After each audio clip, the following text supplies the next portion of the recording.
அஸ்ஸலாமு அலைக்கும் வரஹ்மத்துல்லாஹி வபரகாத்துஹு. அஊது பில்லாஹி மினஷ் ஷைத்தானிர் ரஜீம். பிஸ்மில்லாஹிர் ரஹ்மானிர் ரஹீம்.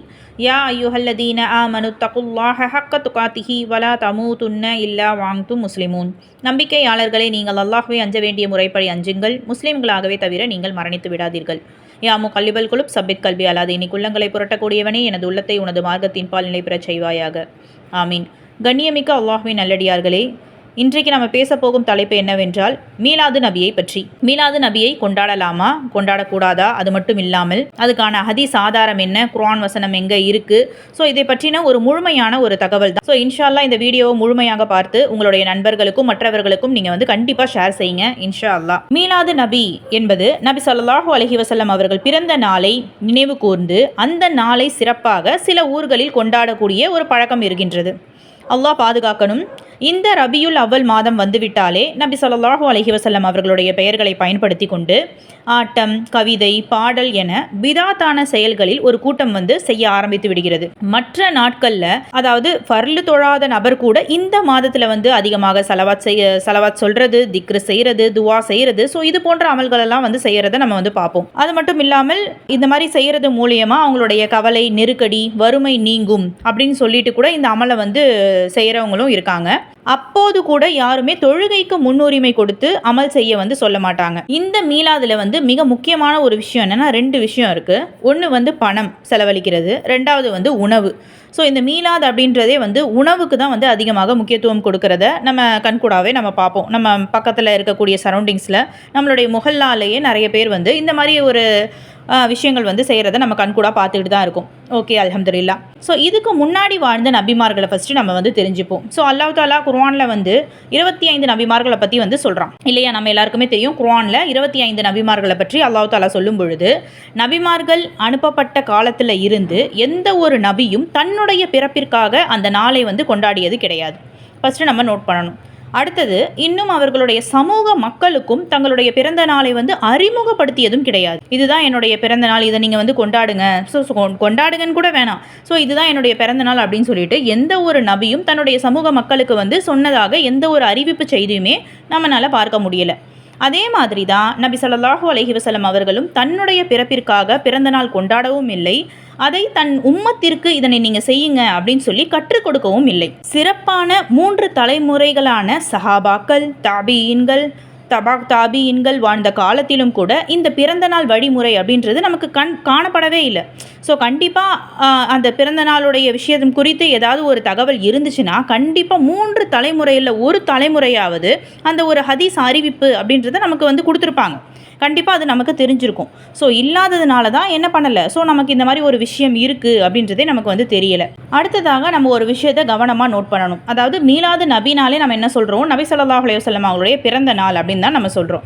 சரி, நபி ஸல்லல்லாஹு அலைஹி வஸல்லம் அவங்களுடைய பிறந்த நாள் எது அப்படின்ற ஒரு கொஸ்டின் இருக்கு இல்லையா? ஸோ அதுக்கான விடை என்ன அப்படின்றதையும் பார்ப்போம். நபி ஸல்லல்லாஹு அலைஹி வஸல்லம் அவர்களை உயிருக்கும் மேல் நேசித்த சஹாபாக்கள் நபி ஸல்லல்லாஹு அலைஹி வஸல்லம் அவங்களுடைய வாழ்ந்த காலத்திலும் சரி, நபி ஸல்லல்லாஹு அலைஹி வஸல்லம் அவர்களின் ஒவ்வொரு செயலையும் பதிவு பண்ணியிருக்காங்க. ஓகேங்களா? நமக்கு ஹதீஸாக அறிவிச்சிருக்காங்க. எப்படி? நபி ஸல்லல்லாஹு அலைஹி வஸல்லம் அவங்க இந்த நேரத்தில் சிரிச்சிருக்காங்க, நபி ஸல்லல்லாஹு அலைஹி வஸல்லம் அவங்க இந்த நேரத்தில் அழுதுருக்காங்க, நபி ஸல்லல்லாஹு அலைஹி வஸல்லம் அவங்க கோபப்படும் போது அவங்களுடைய முகம் இந்த அளவுக்கு சிவந்திருக்கு. ஸோ இந்த மாதிரி சின்ன சின்ன விஷயங்களை கூட நோட் பண்ணி நமக்கு ஹதீஸாக அறிவிப்பு செஞ்சுருக்காங்க இல்லையா? நம்ம பல ஹதீஸில் நம்ம பார்க்கும்போது நமக்கு இந்த விஷயங்கள்லாம் நமக்கு தெரிஞ்சிருக்கும். ஸோ அதே மாதிரி நபி ஸல்லல்லாஹு அலைஹி வஸல்லம் அவங்க மரணிக்கும் போதும் சரி, எப்படி மரணித்தார்கள், அவர்களுடன் யாரெல்லாம் இருந்தாங்க, கடைசியாக அவங்க என்ன விஷயத்தை பற்றி சொன்னாங்க, ஸோ இந்த மாதிரி ஒவ்வொரு விஷயத்தையுமே அவங்க சஹாபாக்கள் எல்லாருமே பதிவு செஞ்சுருக்காங்க.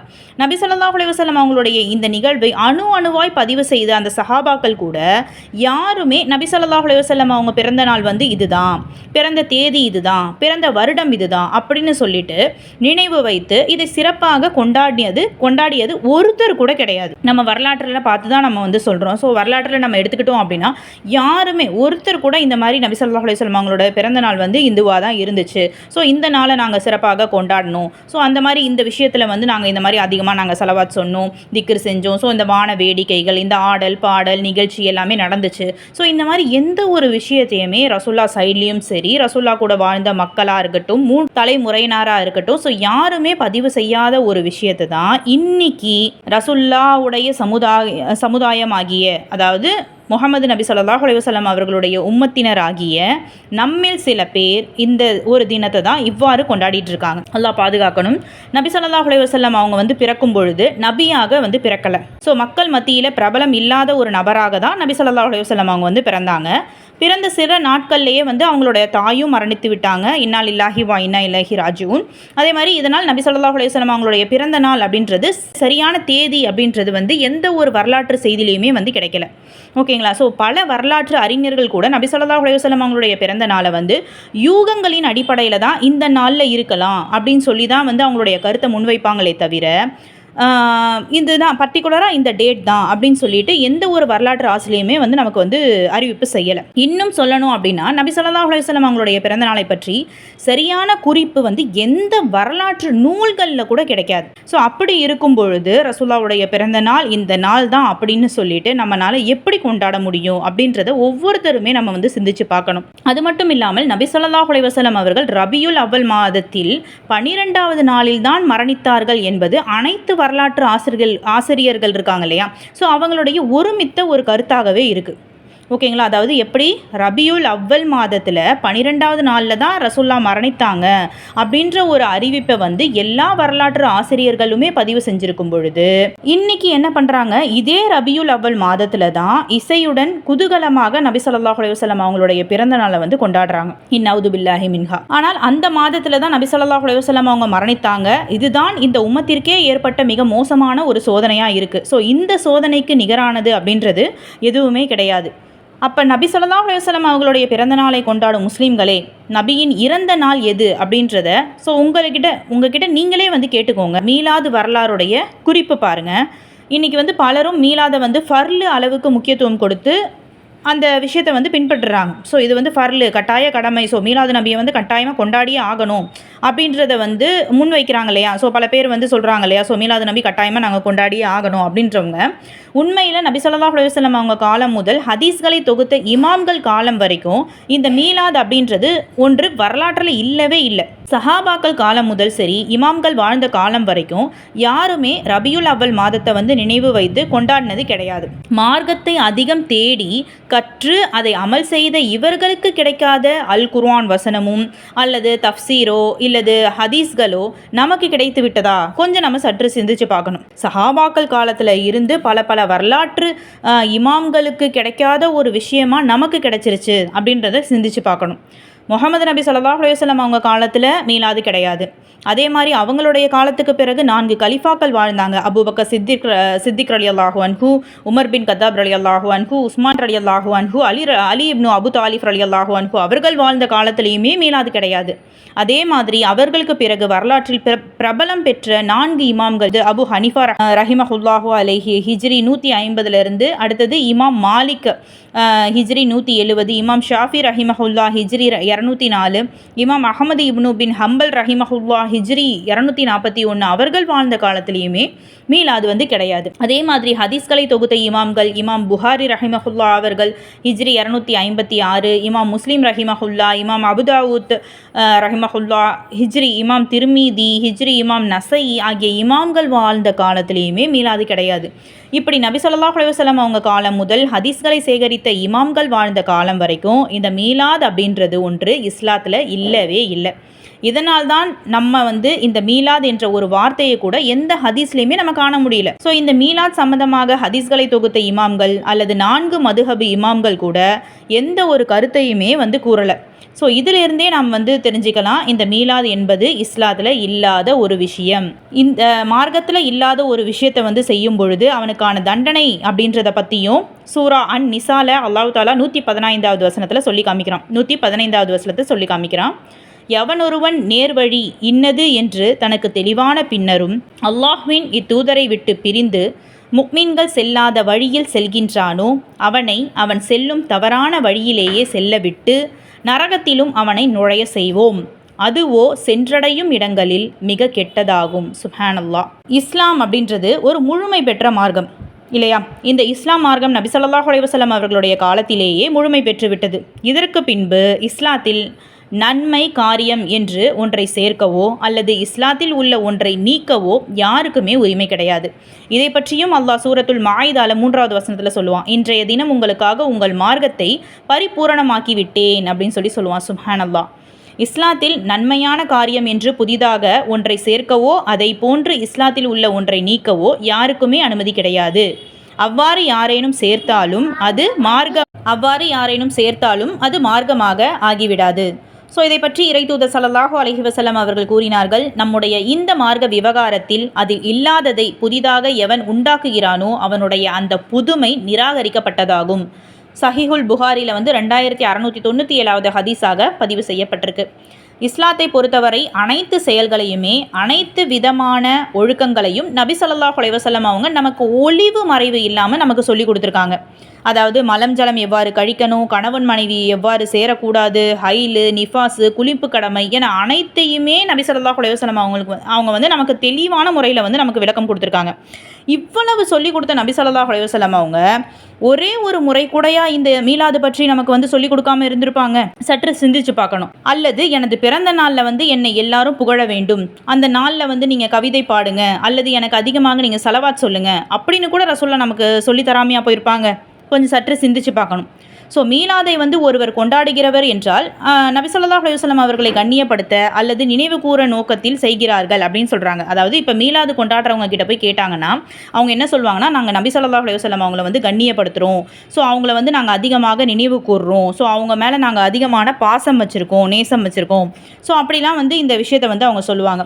ஸோ என்ன சொல்கிறா, இதை சொல்லக்கூடியவங்க நம்ம கேட்கக்கூடிய ஒரே ஒரு கேள்வி தான். ஸோ ரசூலுல்லாவை நம்ம நேசிக்கிறோம் அப்படின்னா அதுக்கு நம்ம செய்ய வேண்டிய ஒரே ஒரு விஷயம் அவர்களுடைய சுன்னாவை நம்முடைய வாழ்க்கையில் கடைபிடிக்கிறது. ஸோ இதுக்கு பேர் தான் மீலாது. ஓகேங்களா?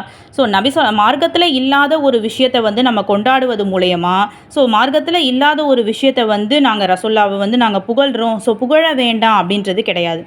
ஓகேங்களா? ரசூலுல்லாவை நேசிக்க வேணாம் அப்படின்றது கிடையாது. உயிருக்கும் மேலாக நம்மை அல்லாஹையும் ரசூலுல்லாவை மட்டும்தான் நம்ம நேசிக்கணும். அதில் எந்த ஒரு மாற்று கருத்துமே நம்மக்கிட்ட கிடையாது.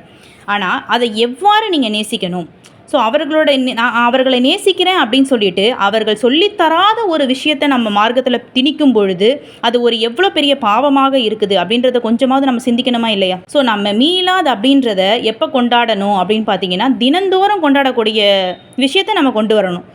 அது எப்படி நம்ம தினந்தோறும் கொண்டாடுறது? அவர்கள் மேலே நீங்கள் தினந்தோறும் சலவாத் சொல்லுங்கள். ஏன் பர்டிகுலராக அந்த நாளில் மட்டும்தான் நம்ம சலவாத் சொல்லணுமா? இல்லை பர்டிகுலராக ரபியுல் அவல் மாதத்தில் தான் சலவாத் சொல்லணுமா? அப்படி ரசூலுல்லாஹ் நமக்கு கற்றுத்தரலையே. அப்படி நமக்கு அல்லாஹ் எந்த ஒரு குர்ஆன் வசனத்திலையும் சொல்லலையே. ஸோ அவர்களை நினைவு கூறணும், அவங்களை கண்ணியப்படுத்தணும் அப்படின்னா ஸோ அவர்கள் நமக்கு பல விஷயங்களை கற்று தந்திருக்காங்க இல்லையா? காலையில் எந்திரிச்சதுலேருந்து நைட்டு தூங்குற வரைக்கும் ஒவ்வொரு விஷயத்தையும் நீங்கள் இந்த மாதிரி பண்ணுங்க அப்படின்னு சொல்லிட்டு சின்ன குழந்தைக்கு எத்தி வைக்கிற மாதிரி பல அழகிய உதாரணங்களோட நமக்கு சொல்லி கொடுத்துருக்காங்க. ஸோ அதை நம்மளோட வாழ்க்கையில் கடைபிடிக்கிறது மூலயமா அதுதான் அவங்க மேலே நம்ம வச்சுருக்க உண்மையான அன்பு, அதுதான் உண்மையான நேசம். ஸோ இதை புரிஞ்சிக்காமல் நாங்கள் பர்டிகுலராக அவர்களுடைய பிறந்த நாளை கொண்டாடுவது மூலியமாக தான் எங்களோட நேசத்தை நாங்கள் காமிப்போம் அப்படின்னா அல்லாஹ் பாதுகாக்கணும். அது எங்கே கொண்டு போய் விடும்? மார்க்கத்தில் இல்லாத ஒரு பிதாத்தான ஒரு விஷயத்தை செய்கிறது மூலயமா அது நரக நெருப்புக்குள்ளே போய் விடக்கூடியதாக இருக்குது. அல்லாஹ் பாதுகாக்கணும் எல்லா மக்களையுமே. மற்றும் ஒரு ஹதீஸில் இறைத்தூதர் ஸல்லல்லாஹு அலைஹி வஸல்லம் அவர்கள் கூறினார்கள், நான் எதை செய்யுங்கள் என்றோ செய்ய வேண்டாம் என்றோ ஒன்றும் கூறாமல் உங்களுடைய முடிவுக்கு விட்டு விட்டேனா? அதை பற்றி எதுவும் கேட்காமல் நீங்களும் விட்டுவிடுங்கள். உங்களுக்கு முன் வாழ்ந்தவர்களை அழித்ததெல்லாம் அவர்கள் தங்கள் இறை தூதர்களிடம் அதிகமாக கேள்வி கேட்டதும் அவர்களுடன் கருத்து வேறுபட்டதும் தான். ஒன்றை செய்ய வேண்டாம் என உங்களுக்கு நான் தடை விதித்தால் அதிலிருந்து நீங்கள் தவிர்ந்து கொள்ளுங்கள். ஒன்றை செய்யுமாறு உங்களுக்கு நான் கட்டளையிட்டால் அதை உங்களால் முடிந்த அளவிற்கு செய்யுங்கள். அழகான முறையில் ஹதீஸை தெளிவான முறையில் கொடுத்துருக்காங்க. இந்த ஹதீஸ் புகாரி கிதாபில் 7288வது ஹதீஸாக பதிவு செய்யப்பட்டிருக்கு. இந்த ஹதீஸ் நமக்கு போதுமானது. நபி ஸல்லல்லாஹு அலைஹி வஸல்லம் அவர்களுடைய சொல் செயலை மட்டுமே நாம் பின்பற்ற வேண்டும் அப்படின்றது தான் இந்த ஹதீஸுடைய கன்க்ளூஷன். நபி ஸல்லல்லாஹு அலைஹி வஸல்லம் அவர்கள் கூறாத ஒன்றை அல்லது செய்ய சொல்லாத ஒன்றை நாம் என்ன பண்ணக்கூடாது? பின்பற்றக்கூடாது அப்படின்றத தெளிவான முறையில் இந்த ஹதீஸ்லேருந்து நம்ம எடுத்துக்கலாம். அதாவது மறுமை நாள்ல மலக்குமார்கள் விரட்டி அடிக்கக்கூடிய ஒரு விஷயமாக இந்த விஷயம் இருக்கு அப்படின்னு பார்த்தீங்கன்னா சொன்னா நம்ப முடியுமா? பார்ப்போம் வாங்க. மறுமை நாளில் நமக்கு மிகவும் தாகம் ஏற்படும். காரணம் என்ன அப்படின்னா, சூரியன் 1 மைல் தொலைவில் வந்து நமக்கு வந்து பக்கத்தில் இருக்குமா. ஸோ இதன் காரணமாக நம்மள ஒவ்வொருவருக்குமே என்ன பண்ணும், ஸோ இப்போவே நீங்கள் பார்த்துக்கோங்க, பல்லாயிரம் மைல் தூரத்தில் வந்து இருக்கக்கூடிய சூரியன், இப்போ அந்த சூரியன் வந்து நமக்கு வெயில் காலத்தில் நான் சொல்கிறேன், இப்போ நமக்கு வெயில் காலம் தானே இருக்கும். ஸோ இப்போ வந்து மாறி மாறி இருக்குது. பட் இருந்தாலுமே ஸோ இப்போ இருக்கக்கூடிய சூரியனை பாருங்கள், பல்லாயிரம் மைல் தூரத்துக்கு அப்பால் இருக்கக்கூடிய சூரியனுடைய வெப்பத்தையே நம்ம ஒவ்வொருத்தனாலையும் நம்ம தாங்க முடியல இல்லையா. ஸோ நம்ம என்ன பண்ணுறோம், நமக்கு வந்து வேக்குது, ஐயோ முடியலையே, ஃபேன் போட்டாலே முடியல அப்படின்னு சொல்லிட்டு நம்ம ஏசி காற்று வாங்குகிறோம். ஸோ அந்த அளவுக்கு அந்த தூரமாக இருக்கக்கூடிய அந்த சூரியனோட வெப்பத்தையே நம்மளால் தாங்க முடியல அப்படின்னா, நமக்கு மறுமை நாளில் அல்லாஹ் என்ன பண்ணுவானா, தலைக்கு பக்கத்தில் 1 மைல் தூர தொலைவில் வந்து சூரியன் இருக்கும். ஸோ அப்போ அதனுடைய வெப்பம் தாங்க முடியாமல் நம்ம ஒவ்வொருவரும் வேர்வையிலையும் சரி தாகத்திலையும் வந்து தவித்து கொண்டிருக்கும் பொழுது அல்லாஹ் நபி ஸல்லல்லாஹு அலைஹி வஸல்லம் அவர்களுக்கு மறுமை நாளில் அல் கௌசர் என்னும் ஒரு நீர் தடாகத்தையே வழங்கியிருக்கான். நமக்கு தெரியும், சூரா கௌசரில் வந்து நம்ம பார்த்துருப்போம் இல்லையா. அப்படி நபி ஸல்லல்லாஹு அலைஹி வஸல்லம் அவங்களுடைய சமுதாயத்தை சேர்ந்த அனைவரும் நபி ஸல்லல்லாஹு அலைஹி வஸல்லம் அவங்களோட கையால் அல் கௌசர் என்னும் தடாகத்தில் வந்து நீர் அருந்தக்கூடிய பாக்கியத்தை அல்லாஹ் நமக்கு ஏற்படுத்தி தருவான். சுப்ஹானல்லாஹ். அதன் பின்பு நமக்கு சொர்க்கம் செல்லும் வரைக்கும், அதாவது நீர் தாகமே நமக்கு வந்து எடுக்காதான். அல்ஹம்துலில்லாஹ், அல்லாஹ் அக்பர். எவ்வளோ பெரிய ஒரு விஷயம் பார்த்தீங்களா. ஸோ மறுமையில் நமக்கு இப்படிப்பட்ட ஒரு பாக்கியத்தை வந்து வல்ல ரஹ்மான் நம்ம அனைவருக்குமே வழங்கணும் அப்படின்னு சொல்லி தான் நம்மளோட ஒவ்வொருத்தரும் துவா செய்யக்கூடிய இருக்கணும் இன்ஷா அல்லாஹ். ஆனால் எல்லாருக்கும் இந்த பாக்கியம் வந்து கிடைக்காது. இஸ்லாத்தில் இல்லாத பிதாத்தான புதிய செயல்களை உருவாக்கியவர்களை மலக்குமார்கள் என்ன பண்ணுவாங்களாம், அல் கௌசர் நீர் தடாகத்தின் அருகில் கூட சேர்க்க மாட்டார்கள். அல்லாஹ் அக்பர். அல்லாஹ் காப்பாற்றணும், விரட்டி அடித்து விடுவார்கள் அப்படின்னு சொல்லி சொல்கிறாங்க. ஸோ இந்த ஹதீஸ் வந்து 6582வது ஹதீஸாக பதிவு செய்யப்பட்டிருக்கு. சுப்ஹானல்லாஹ். ஸோ எந்த ஒரு விஷயம் பார்த்தீங்களா, ஸோ நீர் அருந்தக்கூடிய பாக்கியத்தை கூட இந்த பிதாத்தான விஷயங்களை செய்கிறது மூலயமா நமக்கு தடைப்பட்டு விடும் அப்படின்னு சொல்லி சொல்றாங்க. ஸோ இன்னைக்கு இதெல்லாம் நமக்கு சற்று கூட சிந்திக்காம ஏதோ ஒரு மூட நம்பிக்கையின் பேர்ல பல பிதாத்தான காரியங்களை செய்யறோமே, இதெல்லாம் கொஞ்சமாவது ஒவ்வொருத்தரும் சிந்திச்சு பார்த்தோம் அப்படின்னா நம்மளே அதுல இருந்து விலகிடுவோம். அடுத்ததாக நமக்கு ஃபர்ஸ்ட் இஸ்லாத்துல நம்ம எத்தனை பெருநாளை வந்து நம்ம கொண்டாடணும் அப்படின்றதையும் நம்மளோட மார்க்கம் சொல்லி தருது. நம்முடைய முஹம்மது நபி ஸல்லல்லாஹு அலைஹி வஸல்லம் அவங்க அழகான முறையில் நமக்கு சொல்லி கொடுத்துருக்காங்க. ஸோ எந்த நாளை வந்து நம்மளுடைய மார்க்கத்தில் நம்ம கொண்டாடணும் அப்படின்னு பார்த்தீங்கன்னா, இஸ்லாத்தில் 3 பெருநாட்கள் இருக்குது அப்படின்னு சொல்லி சொல்லுவாங்க. அதாவது ஒன்று என்ன அப்படின்னா, வெள்ளிக்கிழமை நம்மளுடைய ஜும்மா நாள், அதை வந்து சிறப்பு வாய்ந்த நாள், அதை வந்து நீங்கள் பெருநாள் தினமாக கொண்டாடுங்க அப்படின்ற மாதிரி இருக்கும். அடுத்ததாக 2 பெருநாள் தினத்தை பற்றி நம்ம சொல்கிறோம். ஒன்று வந்து நோன்பு பெருநாள், 2வது ஹஜ் பெருநாள் அப்படின்னு சொல்லி சொல்கிறோம். ஸோ இதை தவிர்த்து நமக்கு கொண்டாடுவதற்கு வேற எந்த ஒரு நாளையுமே ரசூல்லா நமக்கு சிறப்பித்து சொன்னதாக எந்த ஒரு ஹதீஸ் தகவலுமே நமக்கு கிடைக்கல. நபி ஸல்லல்லாஹு அலைஹி வஸல்லம் அவங்களுடைய நேசிப்பதின் அளவு எப்படி இருக்கணும் அதை பற்றியும் ரசூல்லா நமக்கு வந்து அறிவிப்பு செஞ்சுருக்காங்க. அதாவது நபி ஸல்லல்லாஹு அலைஹி வஸல்லம் அவர்களுக்கு நிறைய சிறப்புகள், அற்புதங்கள் செய்யும் ஆற்றலை வந்து அல்லாஹ் கொடுத்துருக்கான். இருந்தாலுமே அல்லாஹ் நபி ஸல்லல்லாஹு அலைஹி வஸல்லம் அவர்களை பார்த்து கூறுகின்றான், முஹம்மது நபி ஸல்லல்லாஹு அலைஹி வஸல்லம் அவர்கள் இறைவனின் தூதரே அன்றி வேறு அல்லர் அப்படின்னு சொல்லிட்டு சூரா ஆல் இம்ரான்ல 144வது வசனத்தில் சொல்லி காமிக்கிறான். 1000 தான் இருந்தாலும் நபி ஸல்லல்லாஹு அலைஹி வஸல்லம் அவர்கள் ஒரு மனிதரே. நபி ஸல்லல்லாஹு அலைஹி வஸல்லம் அவர்களை புகழ்ந்து பேசலாம், ஆனால் அதற்கும் ஒரு வரம்பு இருக்கின்றது அப்படின்றதையும் நம்ம என்ன பண்ணணும், கவனத்தில் வைக்கணும். நபி ஸல்லல்லாஹு அலைஹி வஸல்லம் அவர்கள் கூறினார்கள், கிறிஸ்துவர்கள் மரியமின் மகன் ஈசாவை அளவுக்கு மீறி புகழ்ந்து கடவுள் நிலைக்கு உயர்த்தி விட்டதை போல் நீங்கள் என்னை உயர்த்தி விடாதீர்கள், ஏனெனில் நான் அல்லாஹுவின் அடியான்தான். அப்படி ஏதாவது என்னை பற்றி சொல்வதாக இருந்தால் அல்லாஹுவின் அடியார் என்றும் இறை தூதர் என்றும் சொல்லுங்கள் என்று கூறினார்கள். சுப்ஹானல்லாஹ். எவ்வளோ ஒரு அழகான முறையில் நமக்கு வந்து உபதேசம் செஞ்சுட்டு போயிட்டு இருக்காங்க பார்த்தீங்களா. ஸோ ஒவ்வொரு உபதேசமும் நம்ம கேட்கும்போதே இதில் இருந்து நம்ம இந்த மாதிரி ஒரு விஷயத்தை நம்ம அறவே செய்யக்கூடாது அப்படின்ற ஒரு உணர்வை நமக்கு வந்து ஏற்படுத்துது. இப்படி இருந்தும் ஸோ இந்த ஹதீஸெல்லாம் நம்ம காது கொடுத்து கூட கேட்காம இன்றைக்கி யாரோ ஒருத்தங்க பின்பற்றுறாங்க அப்படின்னா அவங்களையே தொடர்ந்து அப்படியே பின்பற்றிக்கிட்டே போனால் அப்போ நம்ம எங்கே போய் கொண்டு போய் சேர்க்குது அப்படின்றத நம்ம சிந்திக்கணும். ஸோ இந்த ஹதீஸ் வந்து எங்கே இருக்குது பார்த்தீங்கன்னா, புகாரி கிதாபில் 3445வது ஹதீஸாக பதிவு செய்யப்பட்டிருக்கு. இன்னைக்கு நடக்கக்கூடிய ஸோ ரசூலா என்ன சொல்கிறாங்க, என்ன நீங்கள் அளவுக்கு மீறி புகழ்ந்துடாதீங்க. ஸோ நீங்கள் புகழ்றது இருந்தால் கூட நீங்கள் எப்படி சொல்லணும், அல்லாஹ்வின் அடியார் அப்படின்னு சொல்லி சொல்லுங்கள், இறை தூதர் அப்படின்றத சொல்லுங்கன்னு சொல்கிறாங்க. இன்று மீலாத் அப்படின்ற பெயரில் நபி ஸல்லல்லாஹு அலைஹி வஸல்லம் அவர்களை வந்து என்னென்ன வார்த்தைகளை கொண்டு நம்ம புகழ்ந்து பேசுகிறோம் அப்படின்றத கொஞ்சமாவது யோசிக்கணும். ஸோ அதில் இருக்கக்கூடிய வரிகளை நீங்கள் கவனிக்கும் பொழுது என்ன இருக்கும், கஷ்டங்களை நீக்கக்கூடியவரே, பாவங்களை மன்னிக்கக்கூடியவரே நீங்கள் என்று அல்லாஹ்வின் ஆற்றலை நபி ஸல்லல்லாஹு அலைஹி வஸல்லம் அவர்களுக்கு ஒப்பிட்டு கூறுகிறார்கள். இது எல்லாமே நமக்கு பார்த்த உடனே இந்த வரிகளை நம்ம கேட்கும் பொழுதே எல்லாமே நமக்கு என்ன தெரியுது, ஒரு தெளிவான ஒரு ஷிர்க் ஆகும் அப்படின்றது தெரியுது இல்லையா. ஸோ அல்லாஹு தாலா சொல்லும் பொழுது பூமி நிறைய நீங்கள் பாவங்கள் செய்தாலும் ஸோ அல்லாஹ் வந்து மன்னிக்கிறேன்னு சொல்கிறான். ஸோ அப்படி இருக்கும் பொழுது ஒரே ஒரு பாவத்தை மட்டும் தவிர அப்படின்ற மாதிரி சொல்லும் பொழுது இணை வைப்பு, அதாவது ஷிர்க்கு. ஷிர்க்கு செஞ்சவங்களை மட்டும் நான் மன்னிக்கவே மாட்டேன் அப்படின்னு சொல்லி அல்லாஹ் சொல்கிறான். சுப்ஹானல்லாஹ். அப்படி இருக்கும் பொழுது இது தெளிவான ஷிர்க்கு அப்படின்னு சொல்லி தெரிஞ்சுமே இந்த வரிகளை வந்து போற்றி புகழக்கூடியவங்களா இன்றைக்கு உள்ள மக்கள்கள், அல்லாஹ் பாதுகாத்தவர்களை தவிர. ஸோ இந்த மக்கள்கள் இப்படிலாம் வந்து பேசிக்கிட்டு கொண்டாடிக்கிட்டு இருக்காங்க. அடுத்ததாக நம்ம வந்து பிதாத் அப்படின்றது என்ன அப்படின்றதையும் நம்ம பார்த்துருவோம். ஸோ பிதாத்துன்னு நம்ம வந்து சொல்கிறோமே, பல ஹதீஸை நம்ம வந்து பார்த்துட்டோம். ஸோ இது எல்லாமே பிதாத், அதாவது இஸ்லாத்தில் இல்லாத ஒரு விஷயத்தை நம்ம செய்யும் பொழுது அதை நம்ம என்ன சொல்கிறோம்னா பிதாத் அப்படின்னு சொல்லி சொல்கிறோம். ஸோ பிதாத் என்பது என்னன்னா ஃபிதா என்ற வார்த்தையில் இருந்து பிறந்தது அப்படின்னு சொல்கிறாங்க. அதனுடைய வேர்ச்சொல் அப்படின்னு பார்த்தீங்கன்னா ஃபிதா என்ற வார்த்தையிலிருந்து பிறந்தது. பிதாத் என்பது வந்து எந்த ஒரு முன்மாதிரியும் இன்றி எடுக்கப்பட்ட ஒன்றை குறிக்கும் அப்படின்னு சொல்லி சொல்கிறாங்க. ஸோ பிதாத்துக்கான ஒரு டெஃபினிஷனை வந்து நான் கொண்டு வந்திருக்கேன். ஸோ பிதாத் அப்படின்றது என்னென்னா ஒரு முன்னறிவிப்பு, அதாவது நமக்கு ஒரு டெமோ. இப்போ நம்ம ஒரு விஷயம் நம்ம செய்கிறோம் அப்படின்னா அதுக்கு ஒரு டெமோ பார்ப்போம் இல்லையா? ஸோ இதை பார்த்து நம்ம இதுலேருந்து நம்ம எடுத்துப்போம். ஸோ இப்போவே நான் வந்து இப்போ பாருங்களேன், இப்போ நான் இந்த ஒரு பயான் பேசுகிறேன் அப்படின்னாலுமே நம்ம பல ஹதீஸ்களை நம்ம வந்து ஒரு டெமோ எடுக்கணும். ஸோ எதெல்லாம் ஹதீஸ் ஆப்டாக வரும், குர்ஆன் வசனம் எது ஆப்டாக வரும், ஸோ இந்த மாதிரிலாம் பார்ப்போம். ஸோ இந்த மாதிரி எந்த ஒரு முன்மாதிரியுமே இல்லாமல் எடுக்கப்பட்ட ஒரு விஷயம் தான் நம்ம பிதாத் அப்படின்னு சொல்லி சொல்கிறோம். ஸோ அப்போ பிதாத் என்றாலே கண்டிப்பாக அது என்னவாக இருக்கும்னா புதுமை அப்படின்னு சொல்லி சொல்கிறாங்க. ஸோ இந்த மாதிரி மார்க்கத்தில் புதியதாக ஒன்றை ஏற்படுத்துவது தான் பிதாத் அப்படின்னு சொல்லி நம்ம வந்து சொல்கிறோம். ஆனால் இஸ்லாத்தில் வந்து புதுமை ஏற்படுத்த யாருக்குமே அனுமதி அப்படின்றது கிடையாது. இப்போ நம்ம வேறு விஷயத்தில் நம்ம புதுமை அப்படின்றத கொண்டு வரலாம். ஸோ எல்லாரும் இதை மாதிரி செஞ்சுட்டாங்க, நான் டிஃப்ரெண்ட்டாக செய்கிறேன், ஸோ இது வந்து என்னோட கிரியேஷன் அப்படின்லாம் நம்ம கொண்டு வரலாம். பட் மார்க்கத்தை பொறுத்த வரைக்கும் மார்க்கம் அப்படின்றது நபி ஸல்லல்லாஹு அலைஹி வஸல்லம் அவர்களோடையே முடிந்து விட்டது. ஸோ பரிபூரணமாக நமக்கு வந்து எல்லா விஷயத்தையுமே சரி, குர்ஆனும் சரி, ஹதீஸும் சரி நமக்கு கற்று தந்துருச்சு. ஸோ அதுக்கப்புறமா மார்க்கத்தில் புதிதாக ஒன்றை நுழைவிப்பதற்கு நமக்கு எந்த ஒரு அனுமதியுமே கிடையாது அப்படின்றத நம்ம ஒவ்வொருவருமே புரிஞ்சுக்கணும். அடுத்தது பிதாத் அப்படின்றது ஆரம்பம் நல்லதாக இருக்கும். இது மார்க்கம் என்ற போர்வையில் நன்மைகளை பெற்றுத்தரும் செயல் போன்றே ஆரம்பமாகும்.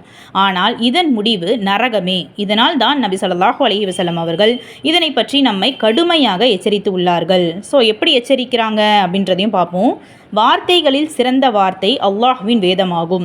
வழிகாட்டுதலில் சிறந்தது அழகிய வழிகாட்டல் முஹம்மது நபி ஸல்லல்லாஹு அலைஹி வஸல்லம் அவர்களின் வழிகாட்டல்களாகும்.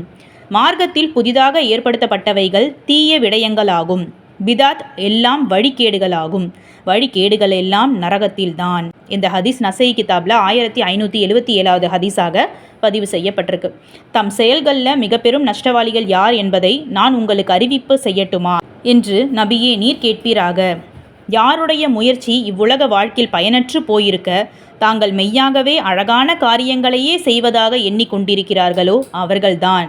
சுப்ஹானல்லாஹ். சூரத்துல் காஃப்ல 103வது 104வது வசனத்தில் அல்லாஹ் இந்த மாதிரி சொல்லி காமிக்கிறான். ஸோ யாருடைய முயற்சி இந்த வாழ்க்கையில் பயனற்று போயிருக்க தாங்கள் மெய்யாகவே, நாங்கள் உண்மையாகவே நாங்கள் அழகான காரியங்கள், நன்மையான காரியங்கள் தான் நாங்கள் செஞ்சுக்கிட்டு இருக்கோம் அப்படின்னு சொல்லிட்டு இந்த பூமியில் வாழ்ந்துக்கிட்டு இருக்காங்க இல்லையா? ஸோ அவங்களுடைய வாழ்க்கை தான் இந்த உலக வாழ்க்கையில் பயனற்று போயிருக்கு அப்படின்னு சொல்லிட்டு சுப்ஹானல்லாஹ் அழகான முறையில் நமக்கு ஒரு வசனத்தை தெளிவுபடுத்தியிருக்கான். அல்லாஹ் இது போன்ற பிதாத்தான காரியங்களை விட்டும் நம்மை பாதுகாப்பானாக. இந்த போன்ற பதிவுகளை வந்து மக்களுக்கு கண்டிப்பாக ஷேர் செய்யுங்க. இன்ஷா அல்லாஹ் நீங்களும் நம்மளுடைய குடும்பத்திலேயே நிறைய பேர் வந்து இதனை பின்பற்றக்கூடியவங்களாக இருப்பாங்க.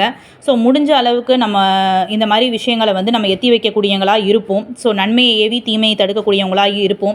ஸோ அவங்கக்கிட்ட நம்ம போய் இந்த விஷயத்த சொல்லும் பொழுது அவங்க கண்டிப்பாக நம்மக்கிட்ட வந்து கடுமையான ஒரு பதிலை தான் அவங்க வந்து சொல்லுவாங்க. ஏன்னா காலமாக செய்யக்கூடிய ஒரு விஷயத்தை வந்து திடீர்னு நீங்கள் போய் ஸ்டாப் பண்ணுங்கள் அப்படின்னு சொன்னால் அவங்க வந்து கேட்க மாட்டாங்க. நம்ம கொஞ்சம் கொஞ்சமாக தான் அவங்களோட விஷயத்தை வந்து நம்ம சொல்லி புரிய வைக்கணும். ஸோ இந்த மாதிரி ஹதீஸை காமிக்கிறது, இந்த மாதிரி ஒரு கேள்விகளை வந்து நம்ம காமிக்கிறது, நமக்கு ஒரே ஒரு கேள்வியை மட்டும் நம்ம நல்லா புரிஞ்சுக்கிட்டு நம்ம மக்களுக்கு எத்தி வைக்கணும். நம்ம யாரை வந்து பின்பற்றணும் அப்படின்னு சொல்லிட்டு நம்மளுடைய இஸ்லாமிய மார்க்கம் நமக்கு கற்றுத்தருது. நம்ம ரெண்டே விஷயத்தை மட்டும்தான் நீங்கள் பற்றி பிடித்து கொள்ளுங்கள் அப்படின்னு சொல்லி சொல்கிறோம். ஸோ அது ஃபஸ்ட்டு விஷயம் குர்ஆன் அப்படின்னு சொல்லி சொல்கிறோம். அடுத்ததாக ஹதீஸ். ஸோ ஹதீஸ் அப்படின்றது என்னது? சுன்னா, நபி ஸல்லல்லாஹு அலைஹி வஸல்லம் அவங்களுடைய வாழ்க்கை வரலாற்று முறை. ஸோ அவங்க ஒரு விஷயத்தையும் எப்படி நமக்கு வந்து சொல்லி கொடுத்துருக்காங்களோ ஸோ அதன் அடிப்படையில் தான் நம்ம ஒவ்வொரு விஷயத்தையுமே நம்ம செய்யணும் அப்படின்றத நம்ம மனசில் கொண்டு வரணும். ஓகேங்களா? ஒரு தொழுகையாக இருக்கட்டும், ஒரு நோன்பாக இருக்கட்டும், ஒரு சதக்காவாக இருக்கட்டும், நம்ம செய்யக்கூடிய துவாக்களாக இருக்கட்டும், இந்த மாதிரி ஒவ்வொரு விஷயத்தையுமே நம்ம நபி ஸல்லல்லாஹு அலைஹி வஸல்லம் அவங்க எப்படி கற்று தந்திருக்காங்களோ அதன் அடிப்படையில் தான் நம்மளோட வாழ்க்கையை வந்து நம்ம வாழணும். ஸோ அப்படி வாழ்ந்தால் மட்டும்தான், நம்ம அப்படி செஞ்சால் மட்டும்தான் நம்மளுடைய செய்யக்கூடிய எல்லா அமல்களுமே ஏற்றுக்கொள்ளப்படும் அப்படின்றது தான் நம்ம ஹதீஸா பார்க்குறோம், பல வரலாறுகளை கேட்குறோம்.